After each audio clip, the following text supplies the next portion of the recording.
새로운 이양반 시간이 돌아왔습니다. 와. 와. 우선 아주 어색하게 자기소개를 한 번씩 부탁드립니다. 네, 안녕하세요. 홍서구입니다. 저는 조금 여러 가지를 하고 있는데 기본적으로는 글을 쓰고 콘텐츠를 만들고 일부의 브랜딩 같은 작업들을 하고 있고요. 작은 크리에이티브 에이전시 더 네이비랩이라는 것을 운영하고 있고 텍스고 라운드라고 해서 재고 원단이랑 친환경 지속가능 원단들을 디자이너나 브랜드들에 공급하는 일종의 쇼룸의 공동 창립자로 열심히 파이팅하고 있습니다. 그걸로 부자가 되실 거라는 소문이 있던데. 아니에요. 진짜 스타트업이라서 매일이 챌린지고 열심히 해야죠. 그렇군요. 그러면은 가연님. 저는 캐시미어 저널을 운영하고 있는 권가현이라고 합니다. 와. 와우. 보시는 분들은 다 아실 수도 있지만 서구 형은 저랑 서울 패션 라디오를 5년 이상 거의 하고 있는 말 조심해야지 그 멤버입니다. 오늘 주제가 또 그 패션 비평이라는 거에 대해서 얘기해보고 싶어가지고 패션 비평에 가장 걸맞는 한 명인 서구 형을 모시고 이쪽에 또 지대한 관심을 쏟고 있는 거로 제가 알고 있는 권가연님까지 이렇게 초대해가지고 네. 얘기를 나눠보겠습니다. 서구 형과 저의 관계야 뭐 따로 대단히 설명할 필요 없고 가연 씨는 저를 어떻게 알았죠? 어디서 봤죠? 저희 반스 가연님이 모델도 하셔가지고 제가 반스 에이전시로서 이제 화보라고 해야 되나요? 촬영할 때 알았어요. 네. 근데 뭔가 쩔어 보이길래 제가 침묵을 이렇게 들이댔는데 잘 받아줘가지고 친해졌습니다. 언제 뵌 거예요, 그럼? 3년 전인 것 와, 같은데. 생각보다 오래됐네요. 네. 오래됐죠. 그때도 캐시미어 저널을 하고 있었나? 그때 캐시미어 저널 만들고 있을 때. 그때도 나이 많다고 생각했는데. 아이고 죄송합니다 서구형한테. 그래서 우리 또 오늘은 토크들이 길 거기 때문에 빨리빨리 넘어가도록 하겠습니다. 근데 여기 너무 눈부신데? 맞아요. 선글라스 껴도 되나요? 오, 그럼요. 오, 그 정도는 아니지 않아요? 아니 진짜 농담 아니고 너무 눈부셔. 아, 그럴 수 있죠. 아, 근데 좋아요. 아니, 서구 형이 지금은 엄청 다양한 걸 하고, 막 컨설팅도 하고, 크리에이티브로 뭔가 만드는 일도 하고, 글도 쓰고, 심지어 스타트업 대표까지 하고 있지만, 대표 아니에요. 공동 창립자. 대표님 따로 있습니다. 또 네. 공동 창립자. 네. 또 하고 있지만, 원래 시작은 패션 관련된 글을 쓰는 사람이었잖아요. 맞죠? 맞아요. 어떻게 해서 에디터나 기자가 아니라 본인을 패션 저널리스트라고 부르고 사람들도 그렇게 부르잖아요. 그게 그렇게 그 길로 가게 됐는지가 궁금해요. 너무 좀 긴 얘기이긴 한데 아주 압축해서 얘기를 하면 저는 4대 보험을 받은 첫 번째 직장은 그러니까 말하자면 그걸 보통 직업이라고 할 수 있겠죠? 그거는 패션 바이어였어요. 네, 2007년에서 8년 정도였고 진짜 오래됐네요 지금.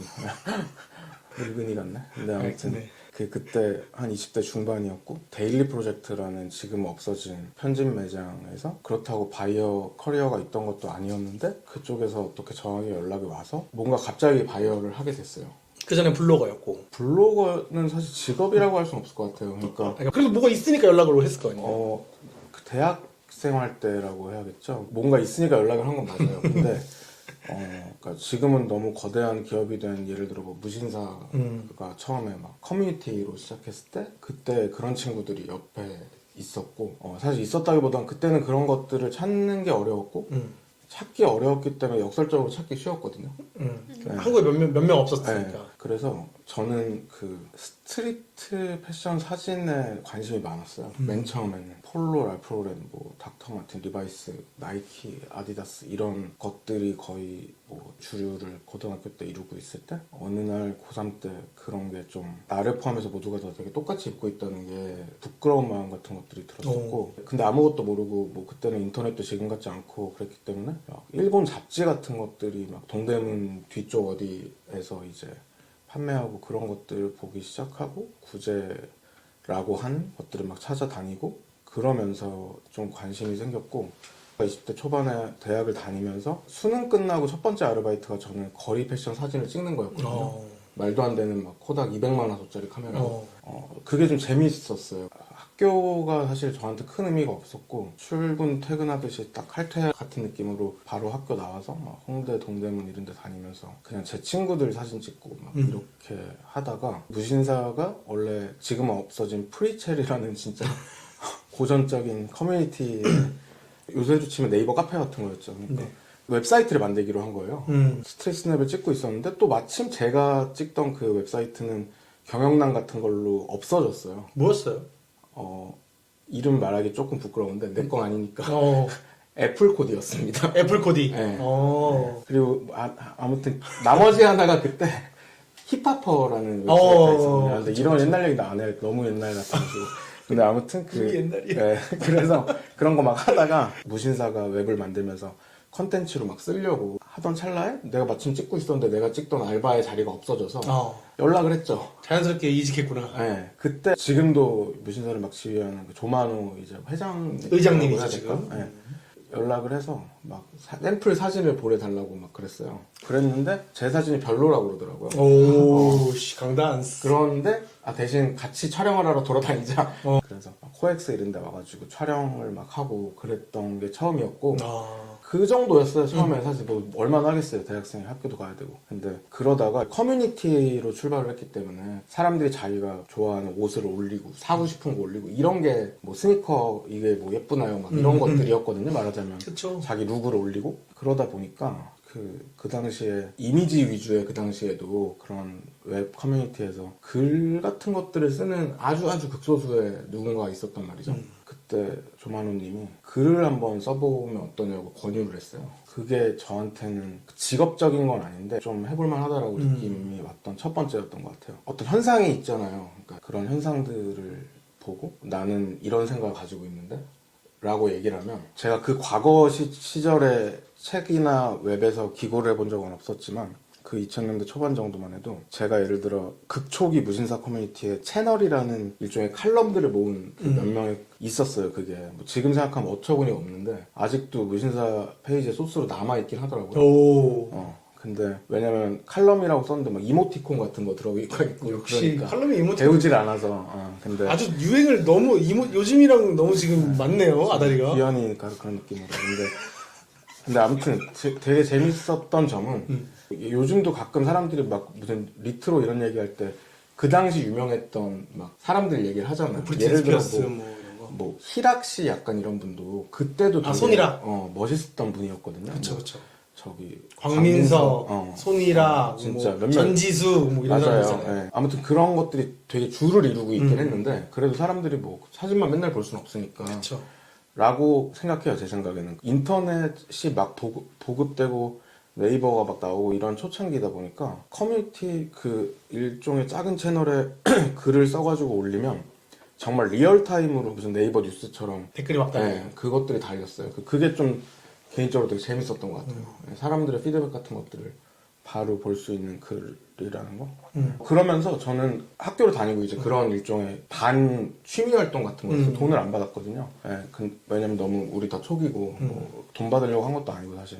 근데 그러다가 학교에서 도서관에 갔는데 메종 마르지엘라 책이 있는 거예요. 중앙대에? 완전 어처구니 없이. 오. 근데 지금은 마르지엘라 하면은 패션에 관심 있는 사람들이 다 알고 있잖아요. 그쵸, 말도 안 되죠.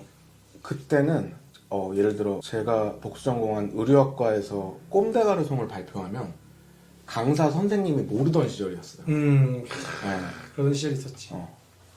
무신사가 커뮤니티던 시절 이럴 때 지금 저희보다 한 10살 정도 많은 연배 그런 이제 분들이 있잖아요. 그런 분들이 운영하던 커뮤니티를 우연히 발견했었거든요. 근데 그 커뮤니티는 폴 스미스라는 디자이너를 다루고 있었는데 폴 스미스가 지금은 젊은 사람들이든 그런 사람들한테 큰 영향이 없지만 사실 패션 디자이너로서는 정말 많은 걸 하신 분이거든요. 그쵸. 거의 남성복을 바꾼 사람 중에 한 명이고 지금 우리가 팝하다고 얘기하는 것들을 거의 다 선구적으로 도입한 사람이고 뭐 아무튼 여러 가지 그런 분들인데 이제 그런 분들이 폴 스미스를 좋아해서 만든 아주 작은 커뮤니티였는데 거기에 누가 청바지 사진을 하나 올린 거예요. 근데 그 청바지가 그때만 해도 제가 인식하고 있던 청바지들은 그러니까 다 브랜드를 보여주기 위해서 온갖 행동을 하고 있었거든요. 스티치 그때 프리미엄 리바이스, 진 유행할 때군요. 세븐진 막 이런 조금 거. 전이었어요. 조금 전. 근데 예를 들어 리바이스, 캘빈 클라인 이런 것만 해도 딱 보면 알잖아요. 그쵸. 엉덩이만 보면 어떤 브랜드인지 구분이 가잖아요. 그러니까 그 청바지는 그런 게 하나도 없었어요. 스티치도 없고 뒤에 있는 그 리바이스 라벨 붙어 있는데도 그냥 데님으로 마치 그 마르젤라 블랭크탭처럼 그런 게 있어서 근데 이제 되게 클래식한 그냥 버튼 다운이었고 앞에는. 그래서 이거 되게 뭐지? 이런 건 좀 신선하다. 그런 생각을 하다가 그게 이제 그 마르젤라라는 걸 알게 된 거예요. 아. 그래서 빌렸죠, 일단 책을. 근데 그 책이 진짜 충격적이었거든요. 마르텍 마르젤라 스트리트 1 앤 2라는 책이었어요. 마르젤라 다룬 책 중에 A 매거진도 유명하고 뭐 하지만은 그 스트리트 1 앤 2는 그 일본의 스트리트 튠 후르츠라는 아주 알죠. 유명한 거리 패션 잡지가 있잖아요. 이제 거기 편집자가 마르젤라 초기 데뷔 시절부터 유럽을 다니면서 친분을 유지하고 막 사진도 찍고 작업들을 많이 했었거든요. 그래서 거기를 통해서 나온 마르젤라 일종의 아카이브 같은 책이에요. 근데 그 책을 보고 저는 너무 좀 이 얘기 왜 하고 있습니다. 아니 해줘요. 아니 그렇게 해서 그 바이어가 됐다로 가려고 지금. 그죠, 맞아. 미쳤다. 너무 길게 얘기했어. 아니 좋아요, 괜찮아요. 아니 맨날 자괴감이 듭니다. 제가 이래서 서울 패션라도 안 하는 거야. 근데 괜찮아요. 저 각오하고 있어요. 괜찮아요. 아무튼 오늘 다 하는 날이에요. 그 마르젤라 그 책을 보고 아무튼 놀랬는데 요새 뭐 검색하면 네이버 구글이잖아요. 웬만한 거 다 나오잖아요. 그쵸. 그때 매종 마르젤라 한국어 영문 다 쳐도 포스트가 2개인가 3개밖에 안 나왔어. 있긴 있었네.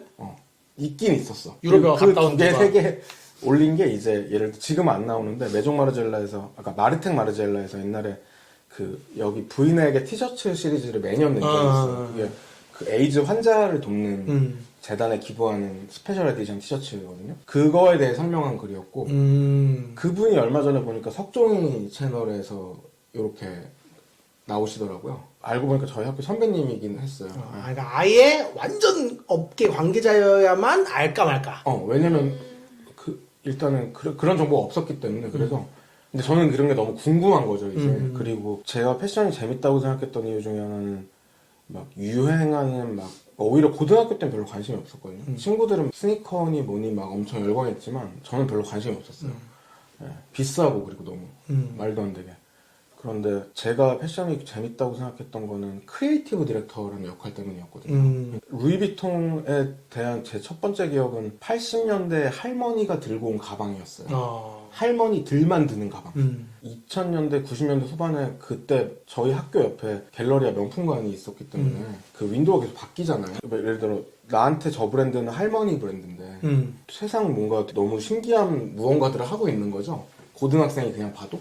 그래서 나중에 이제 그 마르젤라 책 보고 그러다 보니까 저게 그 마크 제이콥스라는 사람이 한 거였고 그 사람이 그냥 디자이너가 아니라 뭔가 크리에이티브 디렉터로 브랜드를 막 정말 광고판까지 다 바꿔버리는구나. 이런 게 좀 재밌다고 생각해서 그러면서 마르젤라 이런 거 검색해봐도 뭐가 안 나와서 처음에는 블로그를 시작을 하려고 뭐 블로거가 돼야겠다. 블로거란 단어도 없었고 사실. 근데 그냥 제가 좋아하는 거 올리고 싶었던 거예요. 네이버에 안 나오니까 그때 검색하면 야후 같은 데도 검색했거든요. 닷컴 야후. 네네. 막 영어로 된 거, 일본어로 된 거 막 이런 거 보면서 그냥 제가 사고 싶은 일종의 위시리스트 같은 것들을 만들면서 디자이너들에 대해서 내가 알고 있던 막 글 같은 것들도 같이 쓰고 하니까 그런 거에 또 목이 말랐던 그 당시에 어린 친구들이 제가 만들었던 네이버 커뮤니티 카페에 엄청 가입을 해가지고 거기군요. 그게 이제 이름 말해도 돼요? 네, 그 웨스트우드맨이라는 카페인데 뭐 지금도 있어요, 심지어 찾으면. 있긴 있죠. 왜냐면 없애지 않았으니까. 근데 오이씨, 고이즈미 아들 같은데. 그냥 그런 거였어요. 그러니까 찾았는데 뭐가 안 나왔기 때문에 내가 만들었다. 만들었고 그래서 거기를 보고 연락이 왔군요. 맞아요. 그게 한 8,000명 정도까지 사람들이 모였는데 이제 그런 걸 좋아하는 사람들이 막 엄청 있는 거예요, 사실. 맞아요. 네. 저도 있었고. 그때가 막 에디 슬리먼이 한 디오롬무가 우리나라에 처음 들어오고 갤러리아에 정말 작은 매장 1층에 우와 막 사람들이 막 이러면서 그런 것들을 찾으면 이제 그 카페가 걸리겠죠. 몇 개가 나중에 생겼지만 근데 막 그때 너무 치기 어려가지고 또 막 커머셜하고 이런 거 못 보는 타입이라 20대. 그래서 이제 뭐 예를 들어 내가 그때 다 그런 거 좋아하는 친구들 어리고 그러니까 사실 뭐 하나 샀다가 또 사고 싶은 거 생기면 팔고 해야 되잖아요. 그 장터를 만들었는데 거의 모든 글을 점령하는 거예요. 왜냐면 거기 나는 좀 거래할 데가 이렇게, 없으니까. 막 옷에 대해서 얘기하고 막 이런 걸 올리고 싶은데 막 한 2,000명을 탈퇴시키고 성형이 돈 벌려고 그랬으면 지금 조만호가 홍서구였는데. 그 뭐지? 막 장터 기능을 없애고 그러니까 말하자면 자생적으로 알아서 크고 있던 커뮤니티를 박살내버렸어. 화염병을 던지고 문을 닫고 막 그런. 근데 아무튼 그랬는데 어떤 쓰면서 보고 하는 그런 것들이 좀 재밌다고 생각했던 것 같아요. 완전 저는 100% 문과라서 바이어를 하면서 너무 커리어 전혀 없이 시작을 해서 힘들기도 했지만 사실 바이어는 막 감각적으로 뛰어난 직업이라기보단 제 생각에 그 뒷단에 있는 어떤 숫자, 판매, 매출 이런 것들이 잘하는 사람들이 해야 된다고 생각하거든요. 그 양쪽 좌우의 뇌를 좀 밸런스를 잘 맞추는. 근데 저는 그런 타입의 사람은 아니어서 제가 그만둔다고 했을 때 실제로 그런 공부를 하신 바이어 분들에게 이 직업을 인수인계를 하고 막 이렇게 꼬셔가지고 다른 회사의 바이어를 아니 갑자기 그만두는 데까지 한 방에 갔군요. 맞아요. 네. 그래서 이제 그 데일리 프로젝트 하면서 근데 뭐 재미있었어요. 여러 가지 뭐 이상한 것도 해보고. 그 웨스트우드맨이라는 친구 이제 가보면 모든 곳이 이거 얼마인지 그리고 코드 어떻게 해야 되는지가 준데 거기에만 라벨을 다 찍어서 브랜드 라벨만 찍어서 올리는 게시판이 있었거든요. 맞아요. 왜 시작했는지 모르겠는데 그때 그냥 그게 좀 궁금했고. 저는 그거 보고선 여기가 내가 있을 자리구나. 아카데믹한 인간들이 여기 그런 성향들만 모여 있구나. 근데 왜냐면 했어요. 지금은 이제 핀터레스트 같은 데 들어가면 패션 라벨 치면 뭐 쫙 나오잖아요. 그런 것도 딱히 없었고. 없었지. 그래서 유튜브가 없었으니까. 없었지. 소셜미디어도 없었고. 그래서 저런 카페 메뉴판 같은 기능을 통해가지고 그런 거를 좀 하나씩 그냥 해본 거죠. 별 의미 없었어요. 그러면 그렇게 바이어까지 그만두고 어떻게 하다가 갑자기 네. 기자도 아니고 에디터도 그게 아닌 어딘가로 갔는지. 이제 제가 딱 26, 7 정도일 때 갑자기 바이어가 돼서 정말 갑자기 파리를 가고 막 런던을 가고 막 안트워프를 가고 막 하게 된 거예요. 처음에 물어봤죠. 전 스팸 메일인 줄 알았거든요. 바이어 같은 걸 하라고 그래가지고. 아니, 처음에 바이어도 아니었어. 그냥 자기네가 뭔가를 여는데 여기서 뭔가를 할 수 있지 않겠냐. 뭐가 그렇게 커뮤니티도 만들었고 막 했으니까. 그래서 그래? 그럼 온라인에서 뭔가 이렇게 아무런 사실 영향력이 없잖아요. 온라인에서만 있는 거니까. 그런 것보다 오프라인에 좀 이렇게 물리적인 공간에서 뭔가 해보는 거 재밌겠다 싶어가지고 가서 전혀 아무것도 모르는 상태에서 좌충우돌 막 뭔가를 막 하고 근데 이제 제가 그렇다고 막 헤드 바이어의 역할을 맡을 수는 없었기 때문에 말하자면 그 역할을 맡을 분을 고용을 추가로 했는데 바이어를 하지 않았습니다. 그 당시 제가 알고 있던 제일 옷 잘하는 형을 제가 추천했어요. 누구였어요? 태욱이 형이라고. 모르겠다. 그래서 막 어쩌고 저쩌고 막 하고 근데 그 당시가 이제 여러 가지의 과도기였거든요. 요즘에는 도메스틱 브랜드란 말 많이 안 쓰죠. 이제 안 쓰죠. 그렇죠. 왜냐면 그것 자체가 하나의 큰 그냥 한국 브랜드들이 됐으니까. 한국 패션이 됐죠. 네. 근데 옛날에 도메스틱이란 말을 썼던 이유는 그게 일본 잡지 같은 데서 온 단어긴 하지만 백화점 유통하는 브랜드들이랑 아주 작았던 스트리트 웨어 브랜드들이 정말 너무 구별되고 완전 물과 기름처럼 분리되어 있었기 때문에 구별하는 단어였다고 생각하거든요. 실제로 그런 스트리트웨어에서 영향받은 옷들 뿐만 아니라 어떤 하이 패션 같은 것들을 좋아하는 디자이너들이 회사에 다니다가 나와서 자기 걸 만들고 하는 그 초기였어요, 그때가. 네, 그래서 이제 예를 들어서 그 당시에도 유명했던 디자이너들은 저보다 띠동갑들이고 예를 들어 정욱준 실장님 이런 분들은 띠동갑 이상이고 이미 그 당시에 막 멋있는 커리어들을 막 시작하고 계신 분들이었고 근데 이제 그들의 회사에서 직원으로 일하던 사람들은 저보다 조금 형 누나들이거든요. 네, 그래서 데일리 프로젝트에서 바이어를 하면서 우리도 막 외국 옷들을 막 어떻게 바잉하고 그런 것들을 했지만 젊은 한국 디자이너들이 자기 걸 막 만들기 시작했을 때 그들한테 공간을 줄 수 있었던 일종의 권리가 저한테 있었던 거예요. 권력이라고도 할 수 있겠군요. 권력까지는 아니라고 생각하는데 왜냐면 뭐 너무 장사 안 되는 매장이었기 때문에 그렇지만 그들에게는 그런 공간조차도 없었어요. 소중했어요. 왜냐면 아무 데도 없었거든요. 그걸 맨 GDS가 갤러리 안에 생기기 전이었던 거죠? 아니요. 그 이후죠. 근데 맨 GDS는 홍승환, 정욱준, 서상영, 김서룡 이렇게 딱 4명이었어요. 다 대단하신 분들이지만 그 정도만 모아도 이슈가 될 정도로 디자이너들이 없었던 거예요. 그래서 막 서로 이제 막 아마추어를 반 벗어난 듯한 느낌으로 막 그런 것들을 하다가 지금의 어떤 케이팝의 완전 극초기? 무슨 샤이니니, 21이니 이런 친구들이 막 데뷔하던 시기가 거기 걔가 일하던 시기보다 조금 뒤거든요. 근데 그게 조금 뒤니까 예를 들어 빅뱅이나 G드래곤 같은 친구들이 있었던 거죠. 그걸 사러 오는 사람들 중에. 네, 소수의. 그래서 어떤 일종의 그런 사람들이 한국에서 옷을 그들의 스타일리스트 분들이 살 수 있는 뭔가 그런 것들이 되고 그거 있고 이제 패션 잡지들이 화보 촬영 같은 걸 하기 위해서 오기도 하고 저는 또 그때도 계속 아르바이트 같은 느낌으로 유어 보이후드라고 스트레스냅 찍는 블로그를 조금 하고 있었고 그러면서 2007년에서 8년 넘어갈 때 처음으로 돈을 받고 글을 써봤어요. 그 전에 이제 바이어 생활을 하면서 말하자면 일종의 짧은 기사 같은 것들에 대한 의뢰들이 잡지들에서 들어온 거예요. 신기하다 이러면서 하다가 지금 없어졌는데 디자인 정글이라는 뭐가 있었거든요. 없어졌어요? 모르겠어요. 있나? 있을 거예요, 제가 네, 알기로. 잡지가 있는데 월간 디자인 같은 거. 맞아요. 근데 거기서 한 해가 넘어가는 이제 홀을 만들면서 다음에 전망 같은 거, 그래서 뭐 건축, 디자인, 어쩌고, 음악 어쩌고. 뭐 거기서 패션을 맡았어요? 맞아요. 오. 근데 그때가 이제 데일리 플러스 그만두기로 한 그때였거든요. 그러면서 다 무슨 교수님들인 거예요. 필진들이 누가 들어가는지를 막 그치. 보여줬거든요. 원래 그렇게 하는 거지. 혼자 20대였어요. 그때 이런 데다가 써도 되나? 약간 이런 생각을 좀 했고 근데 저는 그런 걸 하면서 약간 마음을 정리를 했던 것 같아요. 그러니까 나는 패션에 대해서 글을 쓰고 싶다. 근데 내가 쓰고 싶은 거는 예를 들어 그때도 당연히 잡지들이 있으니까 사실 잡지들이 트렌드 얘기하고 막 유명한 디자이너도 인터뷰하고 십몇 년의 아카이브가 쌓여 있었을 거예요. 90년대부터만 시작해도. 근데 맞아요. 그렇지만 그때도 저는 읽을 게 별로 없다라고 생각했거든요. 화보는 너무 넘치고 흘렀지만 근데 제 주변에는 이제 자기 걸 막 시작하는 디자이너들이 있었고 시작하는 형 누나들이 있었고 막 비슷한 또래 친구들은 아직 아무것도 아니지만 막 뭔가를 시작하려고 그랬고 예를 들어 뭐 준지 서상영 같은 쪽이랑 소위 도메스틱 무신사 이런 쪽은 사실 분리돼 있었어요. 그때. 그쵸, 라이플 커버난 근데- 그런 브랜드들. 근데 저는 약간 이상한 커리어 패스로 인해서 그 양쪽에 발을 걸치고 있었거든요. 그래서 나는 약간 옵저버다라고 생각했던 것 같아요. 그러니까 진짜 관찰자 같은 느낌으로 그때부터. 이것들에 대해서 그냥 내가 할 수 있는 정도로 뭔가를 좀 해보면 어떨까라고 생각해서 처음에 이제 패션 에디터라고 보통 하잖아요. 지금도 패션 잡지에서 기자 생활을 하시는 분들의 직업명을. 근데 저는 에디터는 진짜 편집자 같은 느낌이라고 생각해요. 네, 취합해서 좋은 걸 고르고 나이스하게 보여주시는 분들. 저널리스트라는 단어를 그냥 제가 붙였습니다. 그래서 막 이메일 보내고 할 때 혹은 막 트위터에 막 프로파일에 그냥 패션 저널리스트 뭐 홍서고입니다. 약간 소개할 때 스스로 그렇게 소개하고 왜냐면 말이 씨가 된다고 말을 그렇게 하면서 저는 제가 그런 사람이 되려고 더 하고 싶었던 것 같아요. 네네. 실제로 패션 에디터들은 화보도 막 열심히 찍고 하는데 서구 형은 더 글 쪽에 집중하고 그리고 강의를 할 때도 문지문하고 사이에서 강의하고 막 이럴 때도 맞아요. 이제 사실 뭐 대책이 있어서 막 엄청 나왔던 건 아니었어요.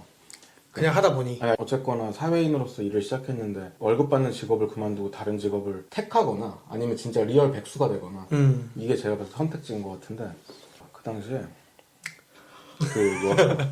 아직 새길로 빠질 거예요? 아니면 그러니까 아니 관련된 얘기예요. 관련된 살짝 얘기. 살짝 네, 근데 MBO라는 브랜드를 알죠 MVO 그 당시에 정말 어마어마했는데 그게 제일 기획이었나? 제일 모직이었나? 제일 모직 한상효 실장님이 본이란 브랜드에서 아주 특출난 작업을 하시고 MBO의 크리에이티브 디렉터가 돼서 친해져서 그분도 제 글을 좋아하시고 그러면서 새로운 종류의 브랜드를 만들겠다 약간 저가의 무언가를 만들겠다고 해서 제가 그 브랜드의 컨텐츠 같은 것들을 막 담당하기로 했었어요. 런칭 단계부터 좀 참여해서. 근데 그게 2008년 미국 모기지 사태로 아이고. 브랜드 자체가 엎어졌어요. 네, 막 그러면서 약간 그때 좀 우울했거든요. 그러니까 뭔가 좀 불안하고 내 인생 어디로 가는 것인가 진짜 완전 그거. 근데 제가 데일리 프로젝트 다닐 때 약간 했던 그 작은 일들 중에 하나가 인디펜던트 나우라고 해서 한국이랑 외국의 독립 출판물들 모아서 전시를 했던 적이 있거든요. 네, 그때 이제 유어마인드 1호 씨가 자기 책 진을 처음 만들고 있을 때였고 뭐 그 연으로 지금 하는 거 뭐죠? 언리미티드 에디션 1, 2회를 저랑 같이 했어요. 아 같이 했어요? 네, 그래서 또 공동 창업자야? 네, 1회 때 보면 크레딧에 유어 보유드가 들어가 있어요. 공동 창업자 아니, 전문가구나. 전체적으로 그분들이 하셨는데 지금 무신사도 그렇고. 예를 들어 지금 막 국민대학교에서 교수하고 계시는 아무튼 몇 명 있어요. 네, 그리고 북소사이어티 알죠. 네, 유명한. 그런 분들이 진짜 오래되고 꾸준히 하신 정말 리스펙 하시는 분들이거든요. 그때 그런 분들이 막 대학로에서 엄청 작게 하고 막 그럴 때 너무 재밌는데 이게 막 나도 그런 거 만들어 보고 싶고 그래서 그것들을 막 모아가지고 왜냐면 데일리 프로젝트는 유휴 공간들이 많아가지고 그 전시를 저 혼자 다 준비했거든요. 근데 이런 테이블 의자 같은 것도 막 지금처럼 멋있는 게 아니라 그냥 지하에서 회장님 방까지 있는 것 중에 안 쓰는 것들 가져왔어요. 네, 포스트 포에틱스 와니 씨 막 이런 분한테 막 찾아가서 마니 씨는 옛날부터 알고는 있었어요. 책 좀 같이 전시하자고. 뭐 그런 거. 책 많이 해외 책 많이 있으니까. 막 그런 식으로도 하고 막 외국에 지금 조금 약간 뜸해졌는데 그 아키티비라는 매거진이 있거든요. 로스앤젤레스 기반이고 막 콜레트 사라 뭐 커즈 막 여러 가지 진짜 지금 오지라고 취급받는 아주 유명한 아티스트들 아무튼 뭐 그런 분들 그 리미티드 에디션 같은 거 만들고 그러는데 그런데도 막 연락해가지고 책 받아서 하고 막 뭔가 했거든요. 근데 그런 걸 보고 문지문화원에 그러니까 문학과 지성사에서 연락이 온 거예요. 자기네가 그 홍대에서 인문학 강의 같은 걸 하는데 패션 그런 걸로 할 수 있겠네. 저 바로 거절했습니다. 왜냐면 저 그때 장기 휴학생이었고 여기 보니까 또 무슨 서울대 홍대 교수 있고 막 그런 사람들이 한예종 강의하는 총장 거였어. 이런 분들이 그래, 시를 맞아. 가르치고 있는 거예요. 그래서 저 못할 것 같은데요. 그냥 이랬어요. 근데 그냥 뭐 이렇게 뭐 하시면 될 것 같은데 막 이래가지고 어떡하지 하다가 조건 딱 하나만 걸고 제가 하겠다고 하겠다. 해서 커리큘럼에 아무것도 손대지 말 것. 네. 그러고 이제 시작한 게 뭐 한국 패션의 지금 이런 강의였거든요. 한 2년 정도 했어요. 여러 가지 주제로.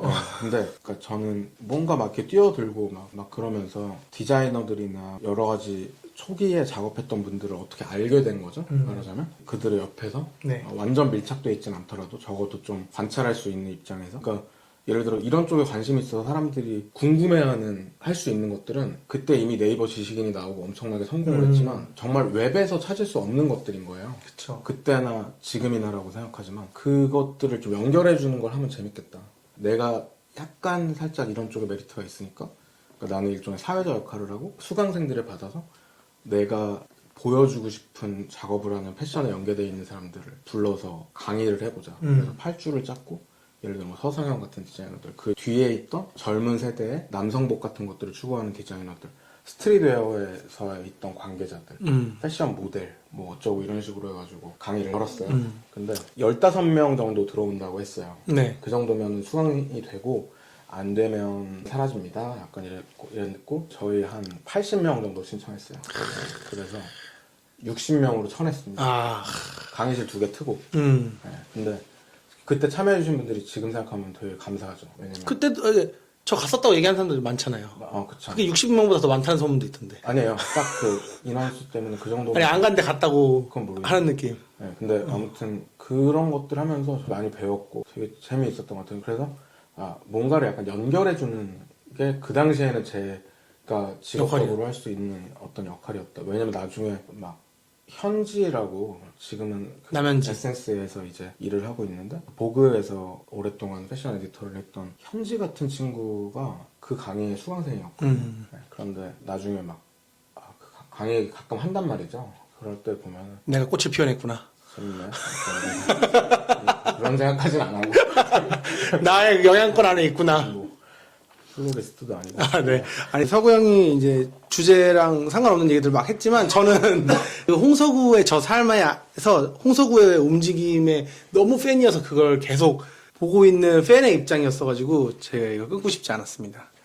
그러니까 편집하지 마 이거. 그거 오시고서 한마디도 못하게 해서 개인 굴렁쇠 쇼 같은 걸 하고 있는 느낌. 그래서 사실은 서구 형한테 듣고 싶었던 건 왜 GQ나 에스콰이어의 기자가 아니라 혼자서 글 쓰는 사람이 됐나였지만 뭐 간접적으로 다 설명이 됐지 않았을까 이런 생각을 하고요. 네, 질문 아닙니다. 네. 네, 그래서 이제 너무 감사해요. 아니 사실은 서구 형 일대기를 한번 누가 영상으로 담아야 되는데 그게 저는 아닌 것 같습니다. 3분으로 편집해 주세요. 이제 가연 씨한테 궁금한 거는 가연 씨가 제가 알기로 제주도 사람인데 맞습니다. 갑자기 이런 얘기 해도 되나? 대학교 안 가고 이런 얘기 해도 돼요? 네. 대학도 안 가고 갑자기 이런 일을 하는 사람이 된 거예요. 네. 또 심지어 SNS가 이미 10년 정도 된 세상에서 혼자서 뭔가 진지하고 긴 패션에 관련된 고민들을 하는 사람이었어가지고 맞습니다. 그래서 저는 너무 얼탱이가 없는 거예요. 그래서 도대체 무슨 삶을 살아왔는지가 궁금합니다. 학창 시절을 제주도에서 보냈는데 패션을 좋아하게 된 계기는 사실 좀 클리셰 같지만 그 악마는 프라다를 입는다 영화를 보고 좋은 영화죠. 그 안나 윈투어처럼 좀 표독스러운 에디터가 되고 싶었어요. 사람들을 막 괴롭히고. 근데 그게 뭔가 그게 그런 거라고 생각했어요. 그냥 프로페셔널. 에디터란 저래야 맞아. 된다. 이렇게 생각을 하면서 몇 살이었죠? 고1? 아니요, 그때 초등학생 때. 그러면 네. 그럴 수 있어. 그래서 그런 사람 괴롭히고 싶을 수 있지. 초등학생 때. 그래서 나 패션 좋아할지도 이렇게 생각하면서 고등학교까지 있었는데 제주도에서 뭐 할 수 있는 게 아무것도 없으니까 처음에는 패션 좋아하면 디자이너가 돼야 되나? 이렇게 생각하고 막 재봉 학원도 친구들끼리 다니고 오. 그러다가 그건 아닌 것 같군 생각을 하고 서울에 올라와서는 스타일리스트를 했어요. 그게 뭔가 제가 할 수 있는 것 중에 감각적이고 이미지적인 일인 것 같아서. 아니 고등학교 졸업하고 그냥 서울에 바로 올라왔어요? 네. 서울에 올라왔어요. 원래 중국 유학 갔어야 됐는데 어. 유학원 알아본다고 서울 와가지고 뻥쳤구나. 술 먹고 놀다가 친구들이 너무 많이 생긴 거예요. 서울에. 인싸니까. 막 그러면서 클럽 다니고. 네. 어쨌든 그래가지고 서울에 살면서 스타일리스트 일하면서 저는 그래서 꿈이 그거였거든요. 패션쇼 앉아있는 거. 맨 앞에 프론트로에. 네, 파리 패션위크 같은 데 가서 앉아있고 싶은데 이것만 해서는 안 될 것 같은 거죠. 근데 그 시기에 사람들을 알게 되면서 지금 캐시미어 하는 일을 시작했는데 캐시미어 저널을 만든 팀원들이 소프트오피스 멤버들이었어가지고 소프트오피스도 패션 커뮤니티인데 아마 조금 더 뒷세대? 조금 더 아니고 꽤나 꽤나 많이 뒷세대고 이미지 위주였어요. 네이버 커뮤니티긴 했는데 처음에는. 네, 텍스트 기반의 커뮤니티는 아니었어요. 그래서 같이 소프트오피스 멤버가 되면서 저는 소프트오피스 밈즈라는 계정을 운영하게 됐는데 아까 마르젤라 얘기하셔가지고 근데 그분들이 마르젤라를 엄청 좋아하시고 엄청 공부하시고 그분들은 컬렉터였거든요. 그래서 막 라프 시몬스 막 컬렉션들 다 모으고 마르젤라 아티저널로만 다 모으고 팀원들이 엄청 마르젤라 얘기만 해서 나도 그래 도대체 마르지엘라가 어떻게 얼만큼 이렇게 하면서 했는데 전 반골 기질이 조금 있어가지고 좀 반항심이 드는 거예요. 좋은데 나는 마르지엘라 별로 안 어울리는데 나는 미우츠 프라다가 더 좋고 나는 톰 브라운 디자이너도 너무 좋아하고 나는 카일 라거펠트도 되게 좋아하고 좀 다른 쪽인데 나는? 뭐 이렇게 하면서 생각을 한 거죠. 왜냐면 저는 여성복을 좋아하는 거니까. 그쵸. 그러면서 소프트오피스 밈즈를 좀 완전 제 취향의 큐레이팅으로 이미지를 올렸어요. 그때까지도 커뮤니티가 텍스트 기반이 아니었으니까 텍스트는 그다지 힘을 쏟지 않고 있었고 캐시미어도 그런 상태였는데 캐시미어 저널을 혼자 맡게 되면서 다 나가고 저는 소프트오피스를 안 한 거죠.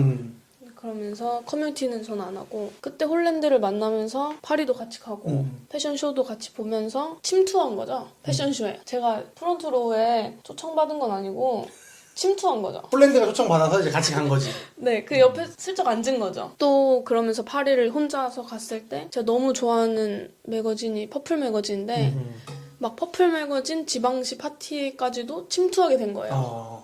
근데 그런 순간에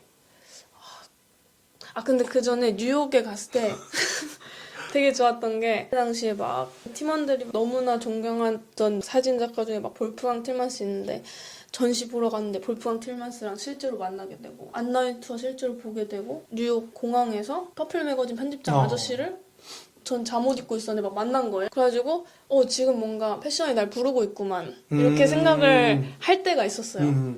그래서 그때 마음을 먹고 제 돈 다 털어서 파리에 가서 퍼플 매거진 파티도 가고 막 친목도 하고 그랬는데 막상 그 안에 있으니까 패션 뭔가 무dim이야?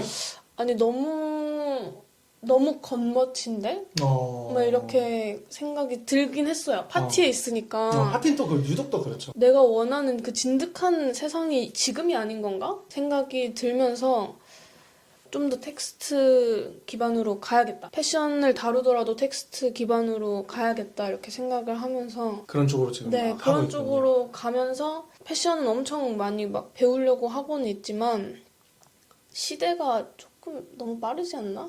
막 이렇게 생각해 하고 있는 중이었습니다. 그렇구나. 네. 이렇게 딱 잘 정리를 해야 되는데. 유지의 흐름대로 얘기하고. 아니 괜찮아요. 네. 기대하지 않았습니다. 네네. 아니 근데 사실은 퍼플 매거진을 봤을 땐 글이 막 함지박인데 그런 글들이나 이미지들 보면서 네. 아 진짜 고민 개빡세게 하는구나가 멋있는 건데 파티 가면 술 먹고 놀고 있을 거 아니에요. 술 먹고 노는 건 좋아하지만은 저도 근데 뭐랄까 사실 전 무력이 없는 편이거든요. 무력이 없는데 패션 파티에 가려면 어느 정도의 무력이 있는 사람들의 세상이잖아요. 근데 어쩌면 제가 패션을 그렇게 좋아하지 않는 걸 수도 있다고 생각을 했어요. 그쪽 세상의 패션을. 그래서 텍스트 기반의 패션을 더 좋아하는 것 같기도 하고 더 아카데믹한 세상의 패션을 좋아하는 것 같다고 느끼면서부터 그 안나윈 투어의 꿈을 조금 접었어. 나중에 해야겠다. 하긴 할 거구나. 남을 괴롭히는 건 언젠가 하긴 할 건데. 오케이. 좀 나중에 해도 되겠다. 생각했습니다. 사실 이 질문들을 왜 했냐면 패션 비평에 대한 얘기를 하기 전에 사전 얘기들을 한 거였거든요. 근데 네. 그러면서 좀 흥미로운 게 전화 서구 형은 90년대 명품만 다루던 패션에서 디자이너 브랜드들로 넘어갔을 때 그게 너무 매력적이어서 형이 가장 선구적으로 찾아주면 우리가 그걸 받아서 읽고 막 이랬는데 여긴 또 그거 지겨워가지고 다시 프라다 같은 거 간다는 게 좀 되게 저는 다시 시대가 돈다는 게 흥미롭네요. 안티에 안티 같은 느낌. 그러니까요. 안티티티티티 프레자일이네. 네, 그럴 수 있을 것 같아요. 왜냐면 그 아까 반골 기질이라고 하셨는데 다이쪼리. 그러니까 저는 약간 2등을 응원하고 싶은 기질 같은 게 아주 어릴 때부터 있었거든요. 예를 들어 90년대 LG 트윈스 같은 야구 별로 안 좋아했지만 아무튼 뭐 예를 들어 루이비통, 구찌 같은 브랜드가 1등들이었고 저한테는 이제 마르젤라 같은 데는 서쪽에서 막 이상한 거 하고 있는 씬이 좀 다르잖아요, 이렇게 두 네. 개가. 물론 나중에 다 섞여가지고 됐지만. 근데 저는 이제 그것들이 더 아마 좀 이따 그 얘기 할 것 같은데 많이 바뀐 것 같아요. 그러니까 이 주제가 패션 비평이지만 패션이라는 것 자체에 대해서도 아무튼 좀 할 얘기들은 있을 것 같긴 합니다. 알겠습니다.